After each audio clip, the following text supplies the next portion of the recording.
Je vais donc vous parler d'une révolution que nous avons à faire et que je souhaite promouvoir dans notre Église comme dans toutes les églises dans lesquelles j'ai servi le Seigneur.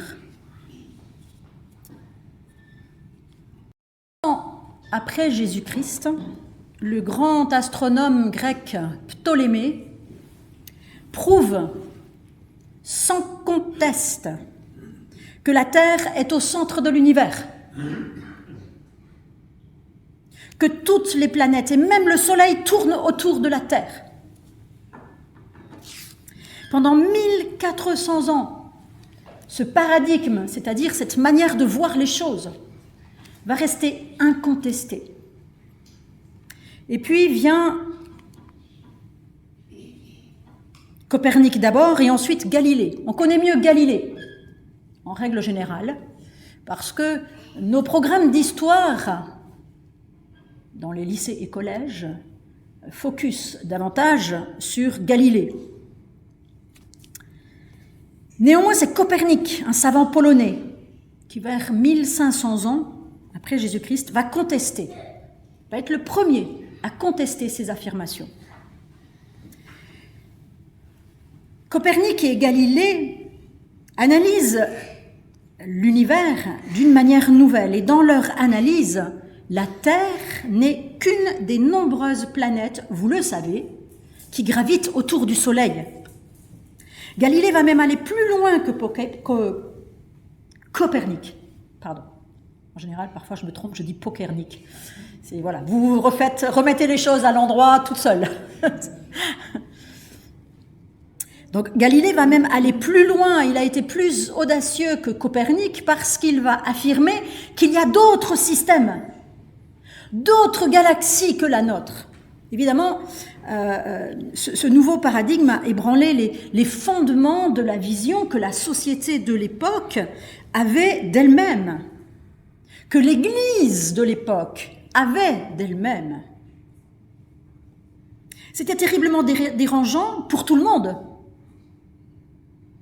de devoir admettre que les êtres humains ne représentaient qu'une petite poussière insignifiante dans une immense galaxie. Pour avoir présenté une vision aussi sacrilège que celle-ci, Galilée a été convoqué à Rome, soupçonné, accusé d'hérésie, et a été condamné à la prison à vie. Et étant donné les mœurs de l'époque, il s'en est plutôt bien sorti. Parce qu'un certain nombre d'autres hérétiques étaient tout simplement rayés de la surface de la Terre. On parle aujourd'hui de révolution copernicienne pour décrire une façon complètement nouvelle de concevoir la vie ou de penser. Alors les chrétiens évangéliques que nous sommes, nous comprenons bien cette notion de révolution copernicienne pour décrire une façon complètement nouvelle de concevoir parce que la plupart d'entre nous, nous pouvons témoigner d'avoir vécu quelque chose de cet ordre-là lors de notre conversion, n'est-ce pas? Révolution copernicienne. Un paradigme auparavant, un paradigme après. Se convertir, c'est prioritairement se tourner vers une personne. Nous le savons, je vais faire une toute petite parenthèse sur la conversion avant de revenir à la notion de l'Église et à cette notion de révolution copernicienne dans l'Église dont je souhaite vous parler. Se convertir, nous le savons, c'est prioritairement se tourner vers une personne avant d'accueillir un ensemble de doctrines et de dogmes. C'est d'abord une rencontre personnelle, ensuite c'est une adhésion à une vérité théologique, à une vérité biblique. Dans la prédication des apôtres, c'est reconnaître la personne du Christ ressuscité comme étant la présence souveraine de Dieu au milieu de nous. Et la décision que nous avons à prendre, la révolution que nous avons à prendre, c'est accueillir cette personne de Jésus et la signification de sa vie.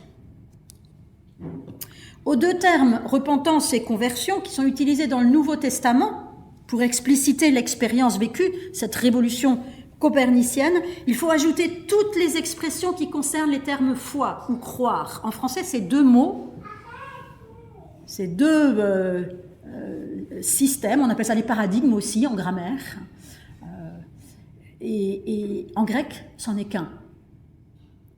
Tous les endroits dans la Bible où vous trouvez le mot foi et où vous trouvez le mot croire, c'est la même réalité en grec.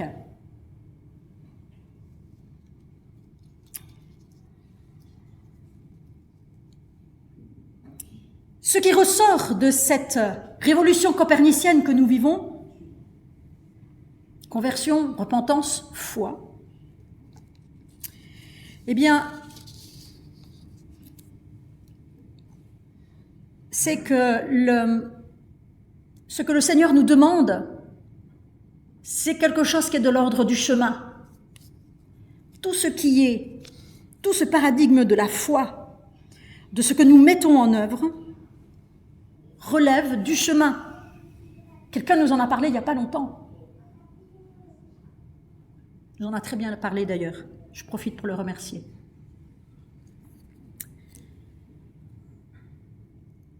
La conversion s'exprime en termes de temps déployé, d'attachement, d'adhésion, de transformation. Toutes ces choses aboutissent, nous le savons, à de nouvelles relations avec Dieu et avec les autres. Parce que cette vie qui démarre par la révolution copernicienne est de l'ordre du cheminement, ceci n'est que le point de départ. La Bible parle de ce point de départ suivi d'un cheminement avec le vocabulaire de la sanctification. Paul nous dit en 1 Corinthiens 1, versets 1 et 2, ceci. Paul, appelé à être apôtre de Jésus-Christ par la volonté de Dieu, et le frère Sosthène, à l'église de Dieu qui est à Corinthe. Ça, c'est l'adresse, c'est ce qui est marqué sur l'enveloppe. À ceux qui ont été sanctifiés en Jésus-Christ. La révolution copernicienne, elle est là. Nous avons été sanctifiés en Jésus-Christ. Et juste après, qu'est-ce qu'il dit, Paul ? Il dit que nous sommes appelés à être saints. Attends, Paul. Nous avons été rendus saints ou nous sommes appelés à être saints ? Les deux. Les deux.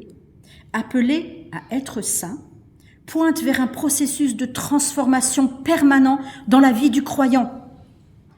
Dans ce processus de transformation permanent, l'image du Christ est formée en nous. La première expression, ceux qui ont été sanctifiés en Jésus-Christ, pointe vers cette révolution copernicienne. Quand on se convertit, on vit une révolution intérieure. Mais ce n'est que le début. Il y a d'autres révolutions qui doivent absolument être menées. Parce que nous sommes appelés à refléter le Christ en nous. Et ce processus de sanctification est largement dépeint dans toutes les épîtres du Nouveau Testament, et parfois avec des terminologies particulières. Il y a la terminologie de la spiritualité, en 1 Corinthiens 3, verset 11. « Pour moi, frères, ce n'est pas à des hommes spirituels que j'ai pu vous parler, mais comme à des hommes charnels. » Des hommes qui, certes, ont été sanctifiés en Jésus-Christ, mais qui n'ont pas compris qu'ils étaient appelés à être saints. Il y a aussi la terminologie du discipulat, en Éphésiens 4, verset 20. « Vous, ce n'est pas ainsi que vous avez appris. » Et derrière le mot « apprendre » en français, il y a le mot « discipler », « transformer en disciple ». Comment est-ce que vous avez appris le Christ ? Il y a aussi la terminologie de la croissance biologique, en 1 Jean 2, verset 13.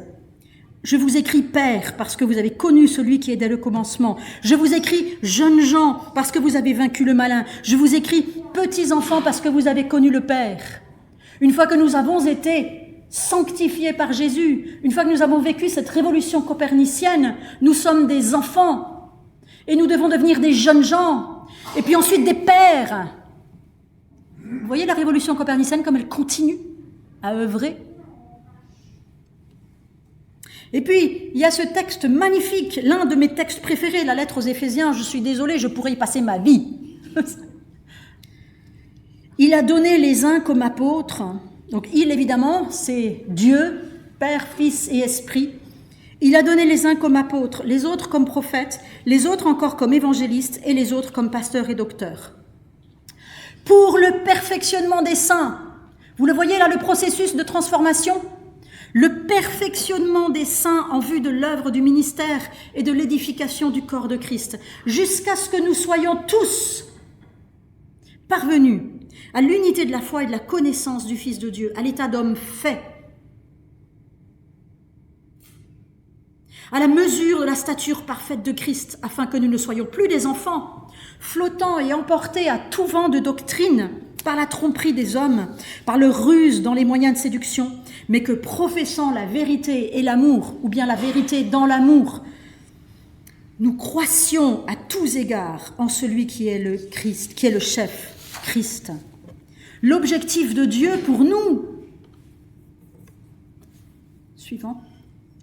L'objectif, parce que... Ça marche ? Ah, super. L'objectif de Dieu pour nous, c'est ça. La plénitude de Christ. Waouh! Réfléchissez un petit peu. Qu'est-ce que cela veut dire? C'est quoi la plénitude de Christ? Je ne vais pas en parler aujourd'hui, mais je vais le développer plus tard. Mais c'est quand même extraordinaire. Toute la plénitude de Dieu est là, dans le Christ, et ce que Dieu veut, c'est que nous croissions, que nous grandissions jusqu'à rejoindre le Christ dans sa plénitude. Wouh! Purée, c'est bluffant! C'est énorme! C'est ça le projet de Dieu. Je vous invite dans les prochains jours, les prochaines semaines à y réfléchir. Qu'est-ce que c'est la plénitude de Christ? Cette stature d'homme fait. Parce qu'après, quand je vais prêcher dessus, je vais vous demander où vous en êtes. Ça, c'est un peu moins drôle. Mais nous sommes en route. Dans le monde, il existe une terrible maladie. Le syndrome de Hutchinson-Gilford, communément appelé la progéria. C'est une maladie génétique extrêmement rare qui donne aux enfants atteints, ceci est un enfant qui a 9-10 ans, qui donne aux enfants qui sont atteints l'apparence de vieillard. Leurs organes vieillissent de manière accélérée et leur espérance de vie dépasse rarement 12 à 13 ans. On commence seulement maintenant à trouver des médicaments pour lutter contre cette maladie terrible. Dans nos églises, frères et sœurs, nous connaissons l'inverse de ceci. Et ça ne gêne personne. Ou peu de monde, trop peu de monde. Dans nos églises, nous connaissons des personnes qui professent 20 ans, 30 ans, 40 ans, 50 ans de conversion, qui devraient être des maîtres. Comme dit l'apôtre Paul, qui ont encore besoin de lait. Hébreux 5, versets 11 à 13. Vous êtes devenus lents à comprendre. Vous, en effet, qui depuis longtemps devriez être des maîtres, vous avez encore besoin qu'on vous enseigne les premiers rudiments des oracles de Dieu. Vous en êtes venus avoir besoin de lait et non d'une nourriture solide. Quiconque en est au lait n'a pas l'expérience de la parole de justice parce que c'est un enfant. La nourriture solide est pour les hommes faits, pour ceux dont le jugement est exercé par l'usage à discerner entre ce qui est bien et ce qui est mal. Frères et sœurs, j'en arrive à cette révolution copernicienne dont je veux vous parler. D'où vient-il que dans nos églises, Je parle pas spécifiquement de nous, je parle de toutes les églises évangéliques. Comme au 1er siècle. Comme au 1er siècle. Mais peut-être bien davantage encore aujourd'hui, on voit des prédicateurs, voire des prédicatrices très dynamiques, qui entraînent leurs églises vers des sommets, mais qui sont des conjoints violents, ou des parents épouvantables, ou encore des gestionnaires financiers abominables, voire crapuleux. Comment c'est possible ?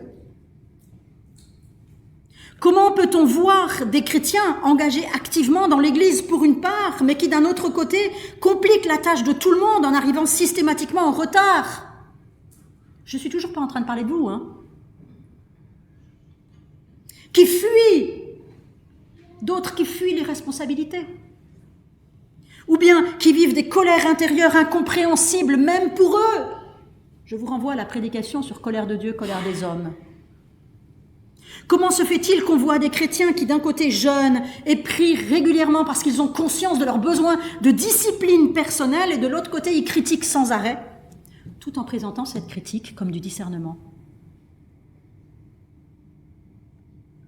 Comment se fait-il qu'on voit des chrétiens prier pour qu'une telle personne soit délivrée de tels problèmes, alors qu'il suffirait d'aller la voir et de régler le conflit directement? Sauf que le chrétien en question ne supporte pas de régler les conflits devant Dieu et que peut-être il ne sait même pas comment faire. D'où viennent toutes ces choses? Eh bien, je fais le postulat d'une erreur courante dans nos églises et qui conduit à ces impasses et qui nécessite de notre part une révolution copernicienne. Cette erreur courante, c'est de croire que le chrétien peut être mature spirituellement sans être mature émotionnellement.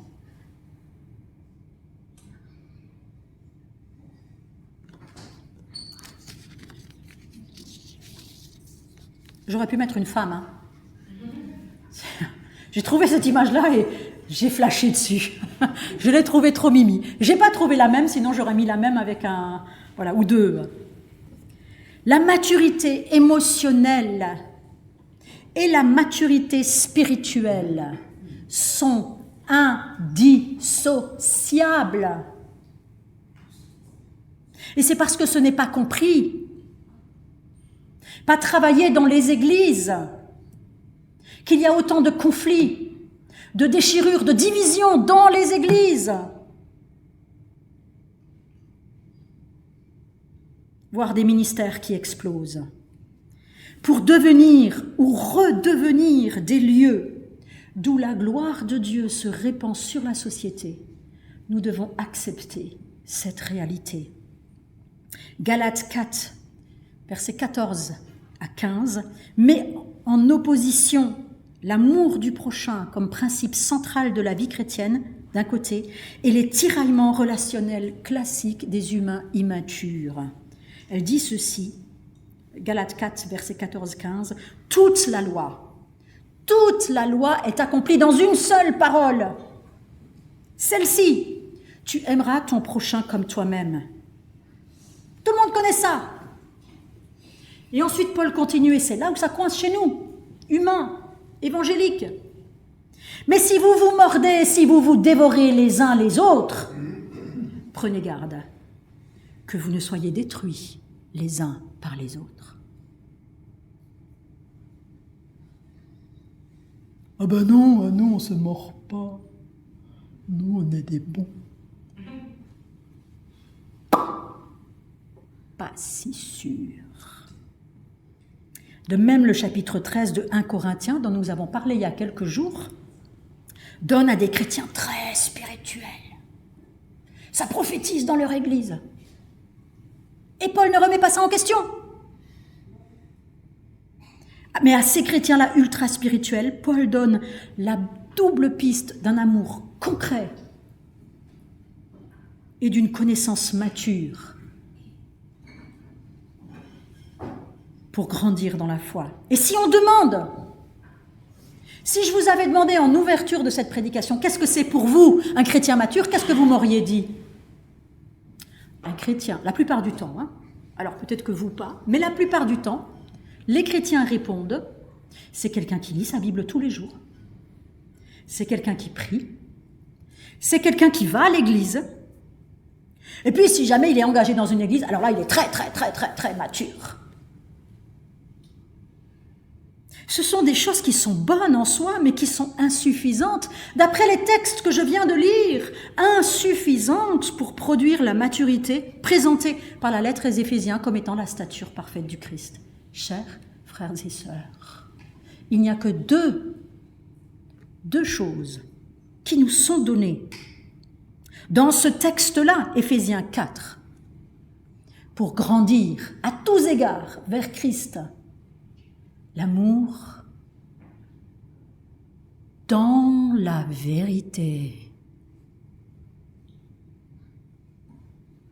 Dans la vérité. L'amour sans la vérité, c'est de la mièvrerie. La vérité sans amour, c'est de la dureté. Ce que Christ nous demande, c'est de grandir dans la vérité et l'amour conjoint. Mais si nous plaçons la dimension esprit, je ne suis pas contre, elle est nécessaire, cette dimension, elle est fondamentale. Mais nous ne devons pas la placer au-dessus de toutes les autres. Si nous le faisons, nous tombons dans le piège du platonisme. Ça vous rappelle quelque chose, la caverne de Platon?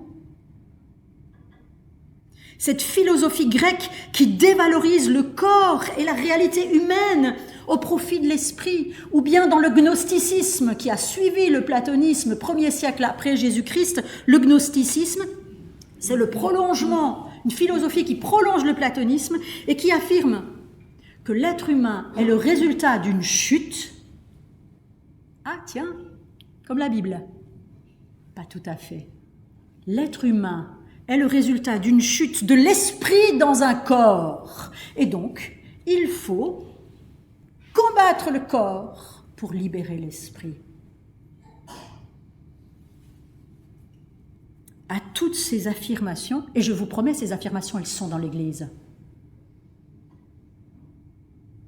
Un jour, un responsable d'église m'a dit, dans une de mes églises précédentes, dans une étude biblique, que le corps, c'était une enveloppe et qu'après la résurrection, lors du renouvellement de toute chose, l'enveloppe serait jetée à la poubelle. Mais non! Mais non! Notre corps sera renouvelé, transformé, et non pas jeté à la poubelle, considéré comme négligeable, comme nul, comme incapable d'être porteur de la gloire de Dieu. La Bible oppose à toutes ces philosophies le principe de l'incarnation, l'être humain dans sa chair, dans sa faiblesse, dans ses capacités intellectuelles, émotionnelles et spirituelles, a tellement de valeur que le Fils de Dieu a traversé les cieux. Oups. Ah, il me manque un... Ah bah, c'est inversé. Le Fils de Dieu a traversé les cieux pour nous rejoindre et nous secourir. Puisque nous avons un grand souverain sacrificateur qui a traversé les cieux, Jésus, le Fils de Dieu, demeurons fermes dans la foi que nous professons, car nous n'avons pas un souverain sacrificateur qui ne puisse compatir à nos faiblesses. Au contraire, il a été tenté comme nous en toutes choses, sans commettre de péché. Approchons-nous donc avec assurance du trône de la grâce, afin d'obtenir miséricorde et de trouver grâce pour être secourus dans nos besoins.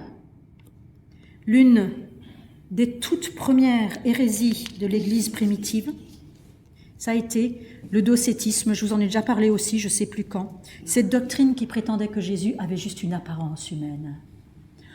C'était un esprit qui a pris une apparence humaine. Intellectuellement, nous savons que Jésus était vrai Dieu et vrai homme. Mais dans nos vies quotidiennes, nous nous comportons comme si ce n'était pas le cas. Comme si nos difficultés, nos blocages devaient être mis de côté. Empêcher l'Esprit de Dieu de nous toucher.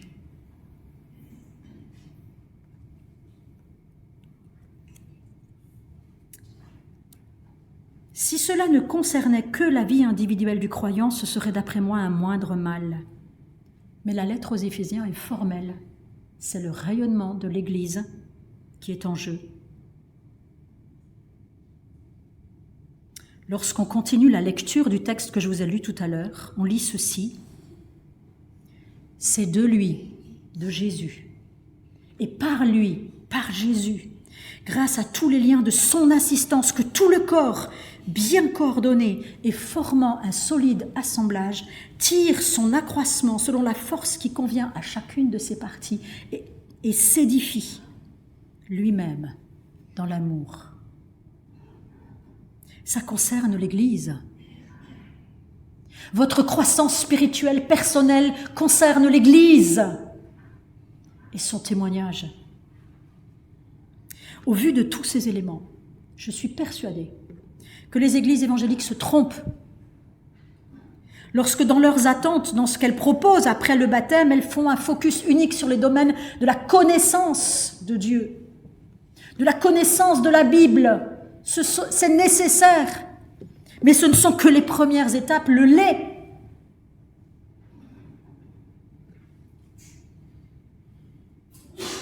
Si nous attendons que les gens grandissent comme par miracle d'eux-mêmes tout seuls, ils grandiront, mais n'importe comment, sans fondement, sans cohésion, sans cohérence. Le picorage qui nous est offert par la présence immense de tous les réseaux sociaux, le picorage et le grignotage de certaines doctrines, un petit bout par-ci, un petit bout par-là, forment la base d'une vie chrétienne superficielle.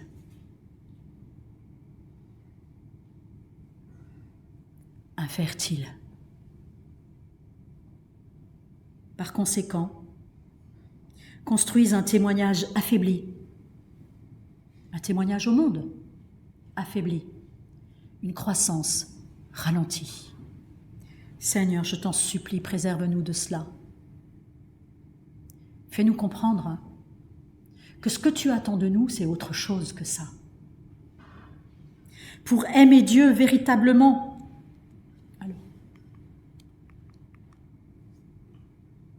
j'ai inversé les deux slides. Ce qui seul peut produire la croissance spirituelle, c'est-à-dire une croissance qui englobe toutes les dimensions de notre être, vous l'avez compris, c'est de vivre notre vie ouvertement devant Dieu sans rien lui cacher comme des enfants, être vulnérable comme un enfant.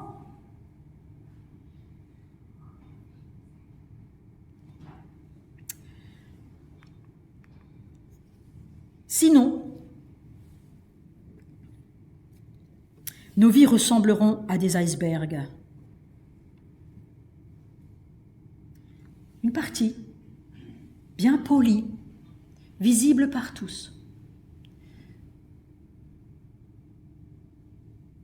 Le chrétien fiable, qui vient tous les dimanches, qui tient sa place, mais par en dessous tant de souffrances, par en dessous tant de problèmes non résolus, et qu'on a peur d'amener à la surface parce que qu'en dira-t-on ?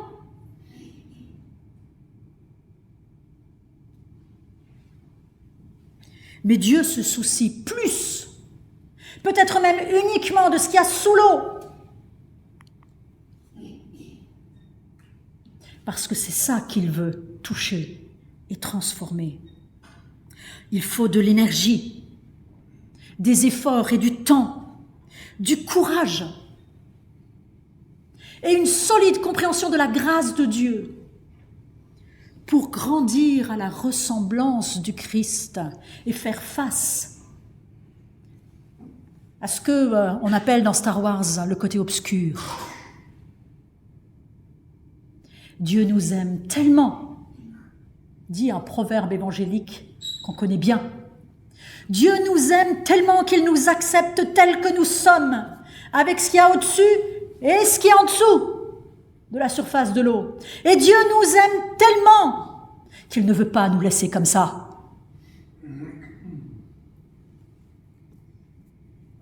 Toutes nos vies, la vôtre et la mienne, ne croyez pas que je suis en train de vous accuser, je sais ce qu'il y a en dessous de l'eau et je sais très bien quelles sont les parties que j'ai peur d'amener à la surface. Et parfois même devant Dieu, je ne suis pas mieux que vous. Mais il y a un challenge que nous devons relever tous, chacun pour sa part, et ensuite ensemble en Église. C'est de se poser la question suivante. De se la poser tous les jours. À chaque fois qu'on prend conscience que, mince alors, ça fait 3 fois en 1 an que je me retrouve face au même problème et que je réagis aussi mal que les dernières fois. Qu'est-ce que Dieu veut me dire? Est-ce que Dieu veut changer quelque chose en moi? Merci Seigneur pour certains de nos problèmes que tu permets et qui nous obligent à aller voir au fond de nos cœurs, sous la surface de l'eau. Mais pourquoi je réagis toujours comme ça? Seigneur, j'ai tellement besoin de ta grâce. Et vous savez quoi? Dieu est près de nous, proche de nous, et il veut nous la donner, sa grâce. Nous sommes en sécurité en lui, même quand on se met à parler avec lui de ce qu'il y a sous la surface de l'eau.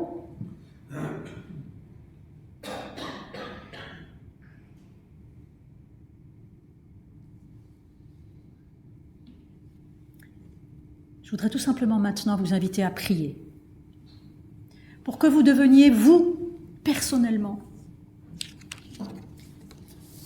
un chrétien qui grandit dans la bonne santé spirituelle, comprenant que les dimensions émotionnelles, psychologiques, sociétales, intellectuelles sont nécessaires à la bonne santé spirituelle. C'est un tout. Prions pour que vous deveniez ces chrétiens matures. Prions pour que nous devenions, nous, une communauté mature. Parce que l'enjeu, mes frères et sœurs, c'est rien moins que le monde voit Christ à travers nous. Et nous le voulons tous. Je le sais, nous le voulons tous. Nous voulons tous refléter la gloire de Jésus, cette beauté si particulière. Mais si nous sommes divisés, schizophrènes spirituels, vous savez ce que c'est? La schizophrénie. Schizo, c'est coupé en deux, en grec. Phrénos, c'est la vie intérieure. Parfois, nous sommes des schizophrènes spirituels. Seigneur Jésus, recoue en nous ces deux réalités, vie intérieure, vie extérieure, afin que nous soyons rendus davantage conformes. Et viens guérir nos cœurs blessés, viens toucher nos peurs d'être humiliés devant les autres, parce que tout à coup nous serions dévoilés. Dieu ne veut pas notre humiliation, il veut notre relèvement. Qu'est-ce que tu t'efforces depuis si longtemps, Seigneur, de changer en moi.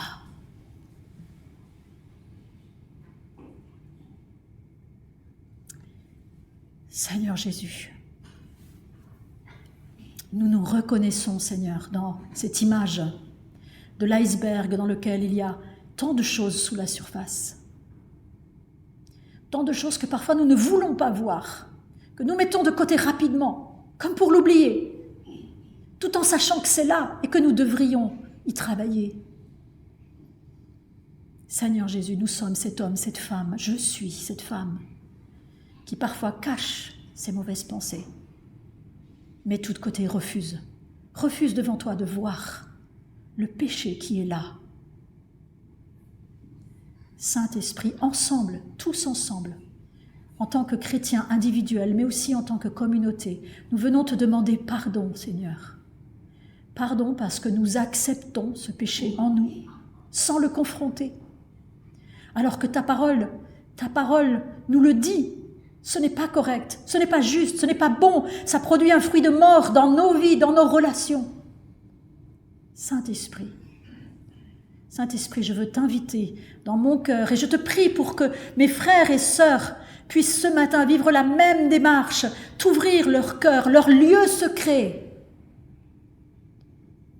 mettre à nu ces choses devant toi, tout en se sachant en sécurité, parce que tu nous aimes tellement, Seigneur. Et tu n'es pas là pour nous juger, tu es là pour nous changer. Seigneur, nous voulons accueillir ce nouveau paradigme. Si nous sommes immatures émotionnellement, nous ne pouvons pas être matures spirituellement. Fais-nous grâce, Seigneur. Viens guérir nos cœurs, viens guérir nos vies, viens nous transformer, viens polir le miroir de nos vies pour que nous puissions refléter davantage ta gloire. Ô Seigneur, amène-nous à ta ressemblance. Dans le nom de Jésus, nous te prions. Amen.